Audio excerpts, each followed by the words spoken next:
Okay, we're now on Thursday of our Wes Craven week, and now we get to talk about a really fun one. I first discovered Shocker, it was like one of those nights where it was like 2 o'clock in the morning, and I was, looking through channels. This would have been in my teenage years, because I was like, pretty much throughout my entire teenage years, I was just a night owl constantly, and that's how I saw a lot of movies, especially in like that midnight to 4 a.m. sort of area, where they would play stuff like Shocker randomly. I was reading the plot synopsis, and I probably thought it was going to be something like Fallen, but needless to say, the tones are very different. And I feel like that's kind of the perfect time to see it also, is like when you're not really expecting what it is, and it's like really late at night, and then this movie happens, and it's fantastic. So, to start off with, it does have a lot of this feel of, we've been talking that a continuous thing throughout going through his filmography is the nightmares, or the feeling of nightmares, and the way he sort of revisits that area a lot, and it's something that he really knows how to capture in this very interestingly authentic sort of way, to where I always felt like this movie actually feels like it could be in the same universe as A Nightmare on Elm Street, helped by the fact that in those opening scenes, we can see like a Heather Langenkamp cameo as a corpse, which is actually quite funny. And, they throw in, ghost children and stuff like that, which is always, even if the effects aren't stellar, ghost children are always going to freak me out, no matter how briefly they're here. And, yeah, setting up this world where we are sort of blending reality with nightmares yet again, this movie has a very interesting approach that you may not expect from a movie like this that sets up the kind of world that it is. And that is how, not only does it really take its time with what it is, like it feels like, it's always a horror movie and there's always something happening. But if you know what, like, maybe the general story is, if you've read, like, a synopsis or something like I did, the way it starts off as one thing and then evolves. Like, it doesn't even... Like, one of my complaints about Deadly Friend that we just talked about was how it feels like so many different movies trying to be one. Whereas this one could feel like that, where, like, there's tone shifts and the plot goes in some really wild and unpredictable directions. But the movie feels like it evolves, so it never feels like it's sort of jumping around from genre to genre or feeling to feeling or whatever. You just it's just a ride, and you start at the top, and then you just go. And then wherever it takes you, whether it be down or diagonal or whatever the fuck it's gonna do next. And that's the fun part of it, is just having no idea where it's gonna go from one moment to the next. And what I really love about it especially is, when I talk about, the idea of something feeling like different movies, you could say that about Shocker, for sure, but not in the sense of, oh, it feels like it's a horror movie, then it feels like a comedy, then it feels like a drama, or whatever. While it does, blend genres, this is a movie that feels like a lot of different movies in one. Different movies that have a beginning, middle, and an end.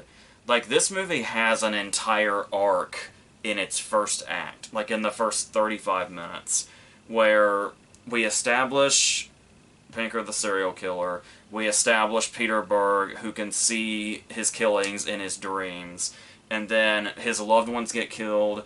Then there's a middle portion where they track down Pinker's, place, where all of his, rituals and all that shit happen. And then there is a climax where Peter Berg realizes that he can find him in his dreams and then track him down that way, and there's sort of a revenge arc after Allison's been killed.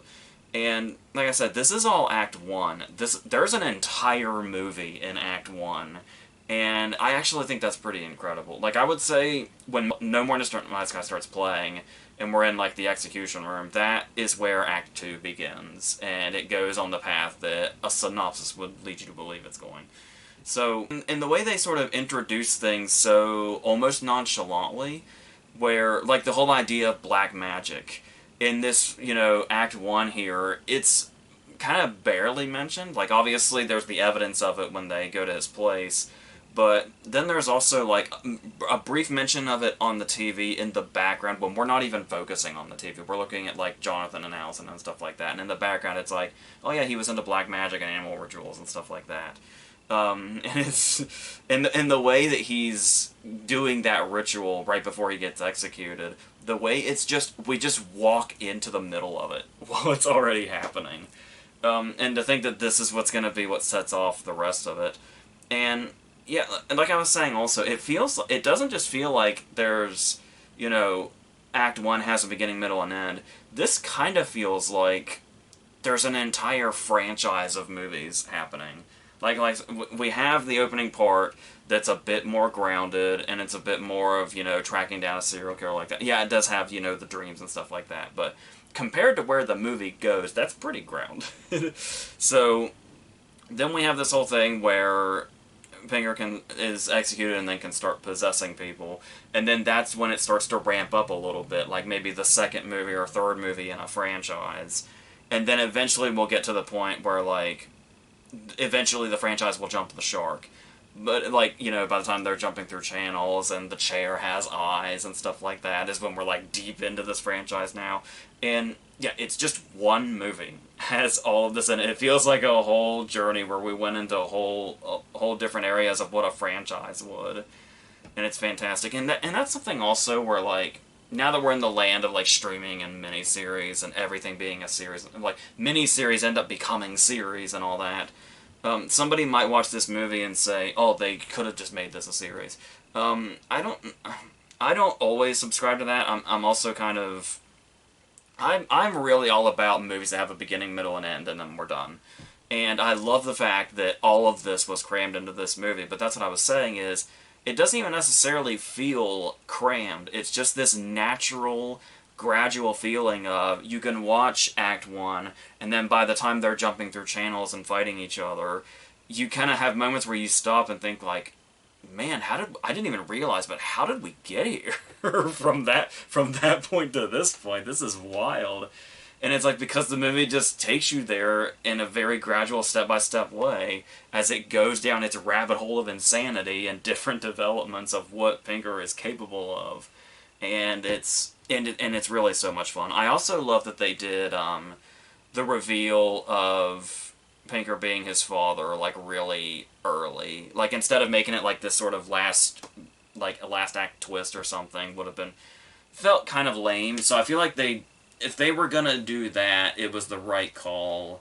That it was as early as it was, right before he's executed, just as Act 2 is starting, and the fact that makes sense as far as them having this connection that they have. So, yeah, all this stuff is really working for me that's in this movie. Now, talking about it, because we did just have our passionate talk about Deadly Friend right before this, and how those tones, I just did not think they meshed. And especially when it was, genuinely dramatic, and it just really clashed with everything else that was going on. As far as this goes, having a lot of humor in it and a lot of different tone shifts, despite having some pretty dark subject matter and some pretty dark scenes in it, and some pretty dark feelings we're supposed to have about the characters that die and the connections they have to our main characters. There is something here of, I guess we can start with his friends, where another thing that I really love that they sort of cut out that would be annoying is when Pinker's starting to be able to jump through bodies, and the whole scene at the park happens. And then he goes to his friends, and he's explaining this to them in the gym, and the coach and everybody, and Ted Raimi's there as Pac-Man. And I love that they could have done the typical disbelief thing, where it's like, oh, you're crazy, this would never. And we kind of skip past that. And I like that we did that with his friends, because we kind of do that in the first act with his dad, when he's trying to explain to his dad that he saw the initial murders of their first 3 family members in his dream, and his dad is, like, don't come at me with this shit, especially not right now. And so we went through that already, and I like that Craven did that once very early, and so when it comes back to where that could happen to him again, we kind of, like, the friends probably had a moment of disbelief like that, but it's off-screen, so by the time we catch up with this conversation, it's like, well, shit, how do we stop it then? And I love that we did, and I think also seeing how committed his friends are to him. That's a nice moment with Rhino he has too, where he talks about how, like, I don't want to lose somebody that I love again. And it's like, the fact that typically you wouldn't see, like, guys, like football players in high school talking about the fact that they love each other. It's something that you just really wouldn't typically see, especially, I would think, in an 80s movie.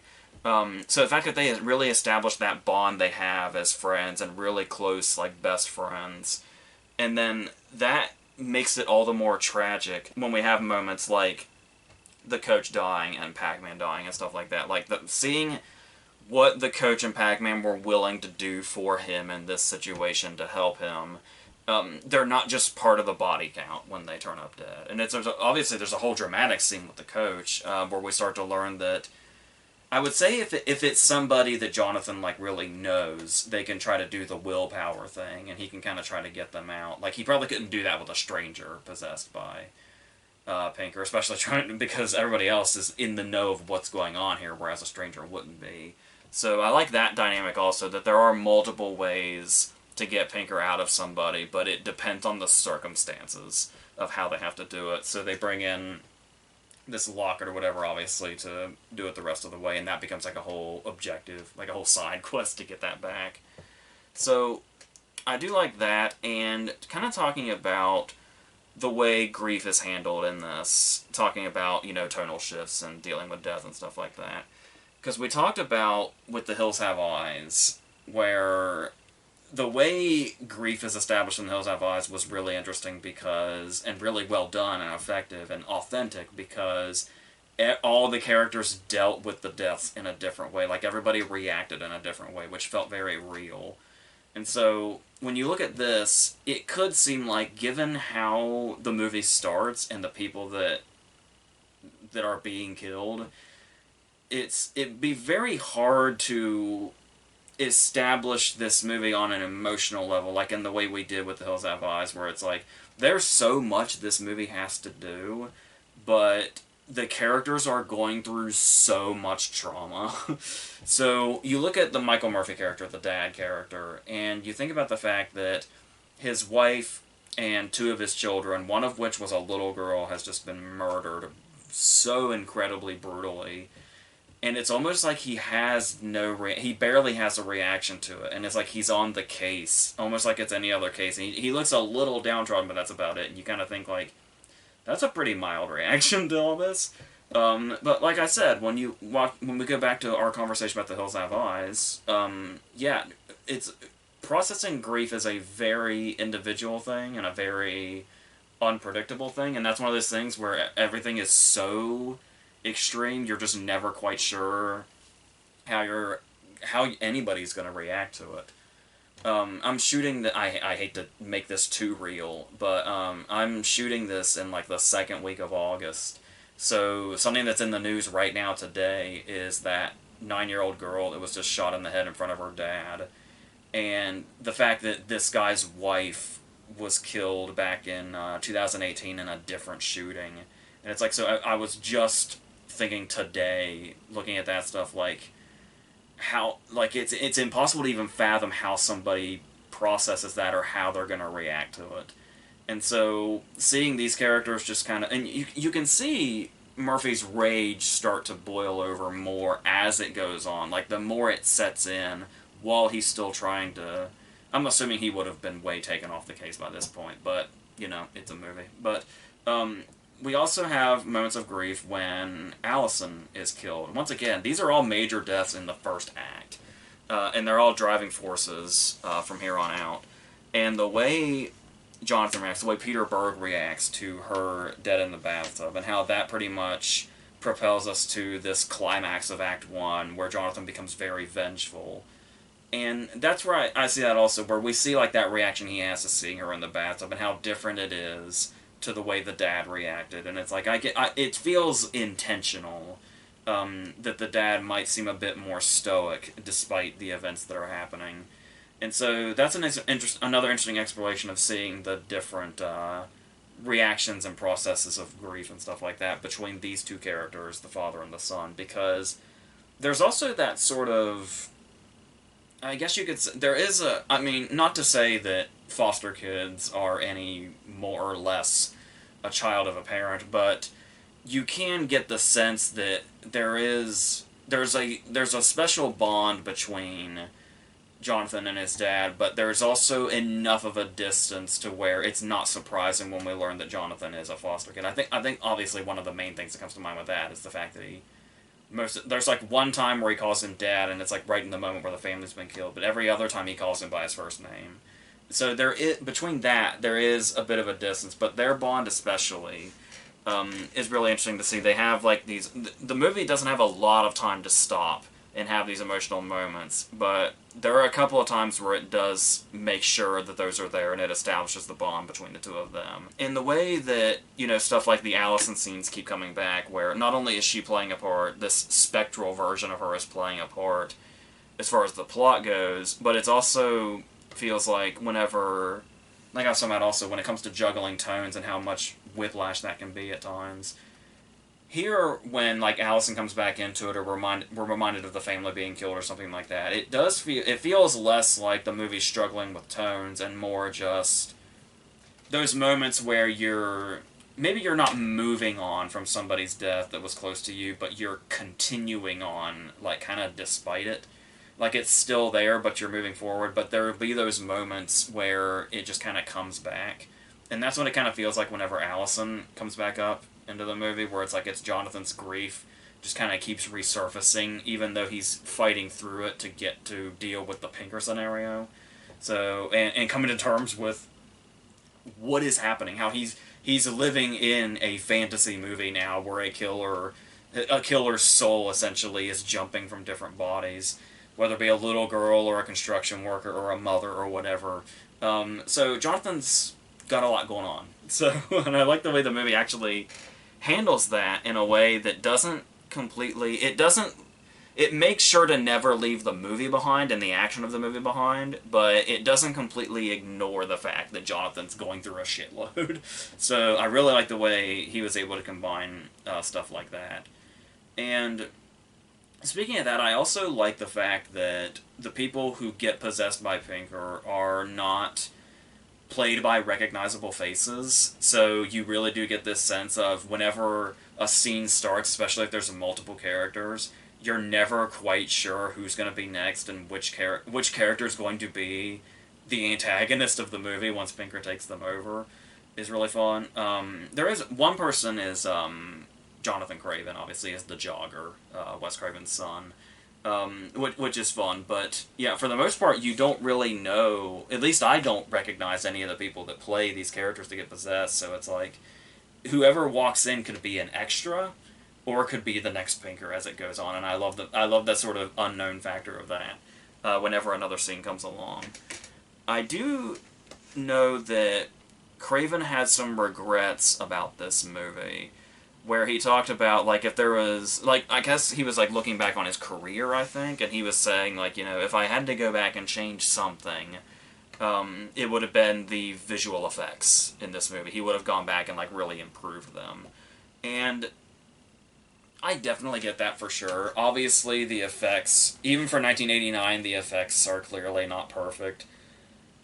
But I don't know. It was long before I ever read that he said that. Like, I'd already seen the movie a few times before I even read that. And honestly, the effects being not perfect almost kind of felt like it felt like they belonged somehow. And I don't know if it's like, maybe because the movie has like a dated factor to it as is. A dated factor in the sense of like, the classic TVs and the idea of people flipping channels and stuff like that, and the part that plays in it.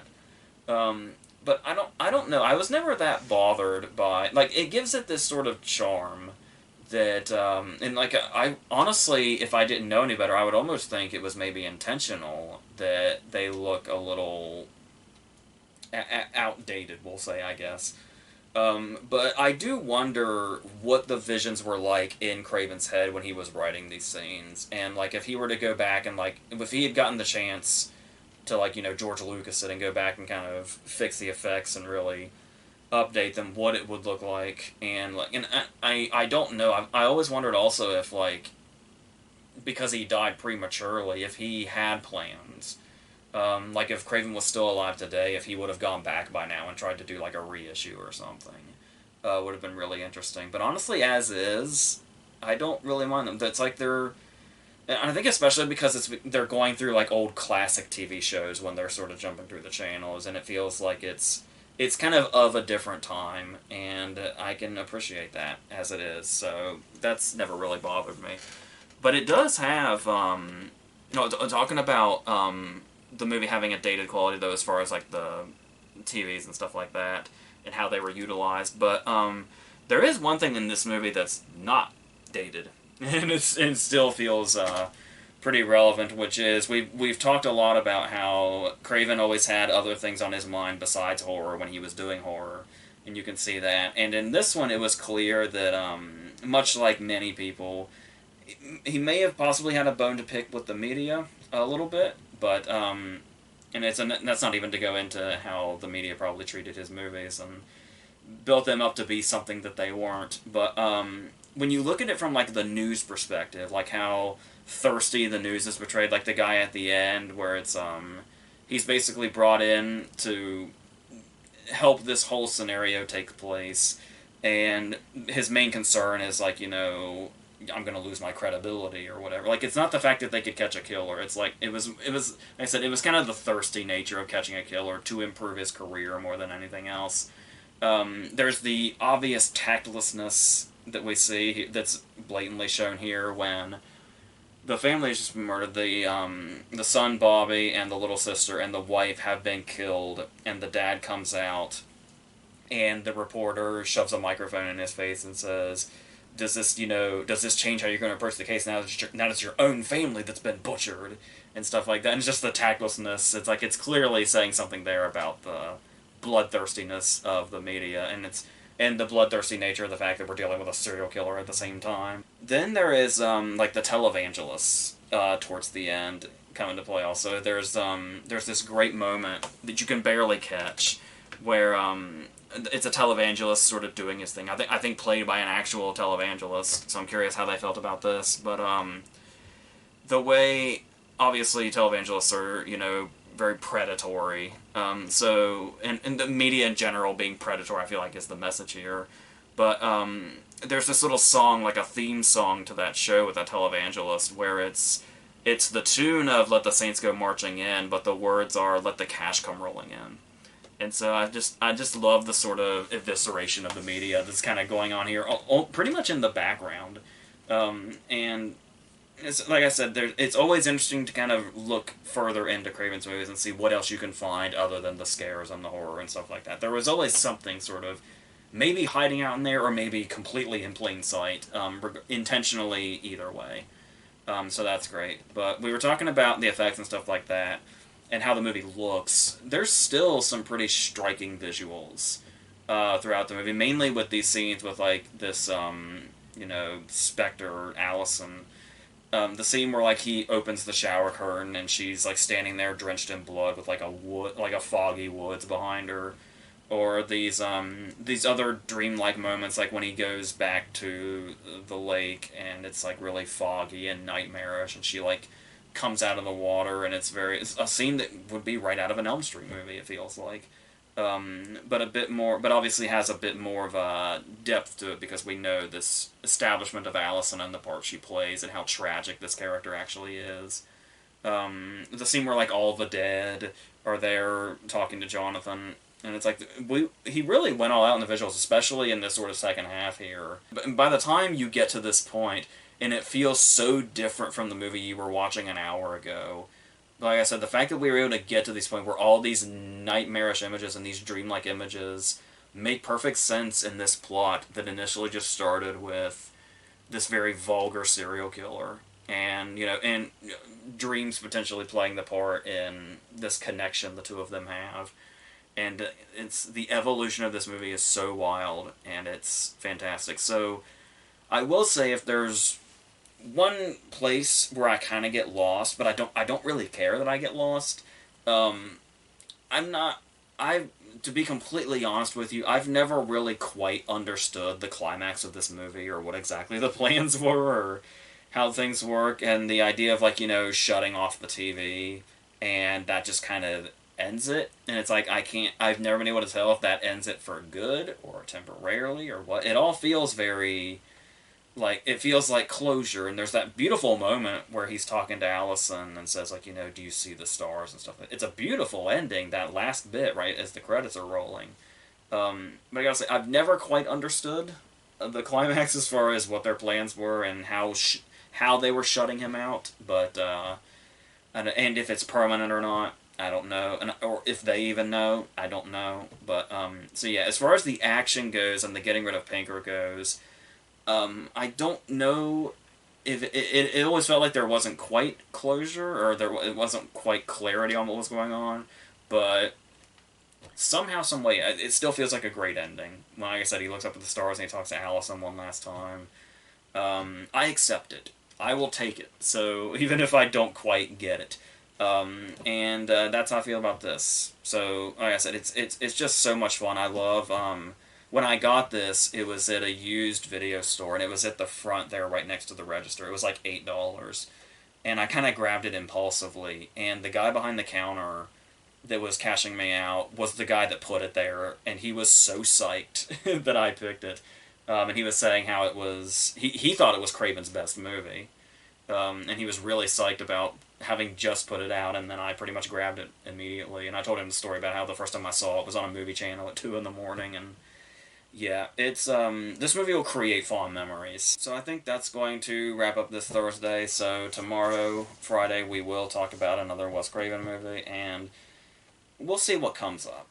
And we're getting close to the other side of this, and then, like I said, we do have a bonus Wes Craven movie next week on Monday, I think. So, yeah, then that will be our wrapping up of Wes Craven in general, and yeah, this has been really fun so far, at least for me. So hopefully it has been for you also. So until tomorrow, I think that's it.